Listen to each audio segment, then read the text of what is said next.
दोस्तों, दुनिया की हिस्ट्री में ऐसा पहली बार हुआ है जब एक छोटे से देश ने, और वो भी बिना एयर सुपीरियरिटी के, एक न्यूक्लियर सुपर पावर के स्ट्रेटेजिक बम्बर को उसके ही घर में घुस के तबाह कर दिया हो।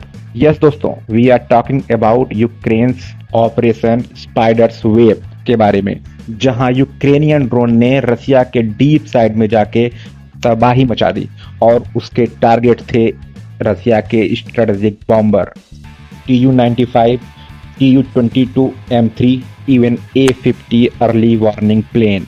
तो चलिए दोस्तों, बात करते हैं इसके बारे में डिटेल से। तब तक आप द भारत ब्रीफ को सब्सक्राइब कर दें। दोस्तों, 21 2025 को रसिया के कई एयरबेस पे अचानक से ब्लास्ट की आवाजें गूंजती हैं। यूक्रेनियन ड्रोन ने स्ट्राइक किया था रसिया के 3 स्ट्रेटेजिक एयरबेस पे, जो कि थे रसिया के लगभग 7 से 1000 किलोमीटर अंदर, जिसमें यूक्रेन का दावा है कि लगभग रसिया के 40 एयरक्राफ्ट या तो डिस्ट्रॉय हुए हैं या तो सीवियरली डैमेज हुए हैं, जिसमें वो भी बॉम्बर थे जो यूक्रेनियन सिटी पे लगातार मिसाइल हमले कर रहे थे।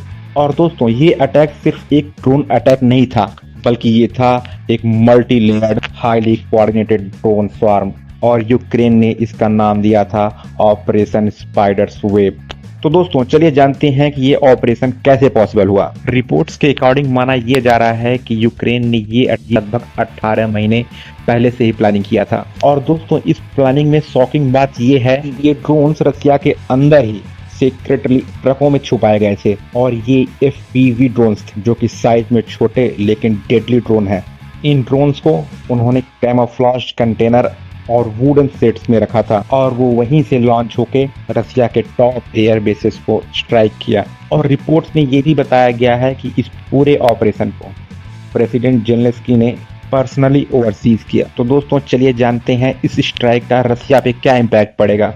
दोस्तों, रसिया के लिए एक मेजर एम्बैरेसमेंट है, क्योंकि Tu-95 और Tu-22 M बॉम्बर्स, जो कि एक न्यूक्लियर कैपेबल बॉम्बर्स हैं, उनका लॉस रसिया पे सिर्फ मिलिट्रीली नहीं होगा, ये बल्कि साइकोलॉजिकली भी होगा, क्योंकि इनके लॉस से रसिया की लॉन्ग रेंज स्ट्राइक काफी हद तक अब डैमेज हो चुकी है। दोस्तों, ग्लोबल ऑब्जर्वर अब इसे एक साइन मान रहे हैं कि यूक्रेन न केवल अब डिफेंड कर रहा है, बल्कि वो स्ट्राइक बैक भी कर रहा है, वो भी रसिया के अंदर घुस के।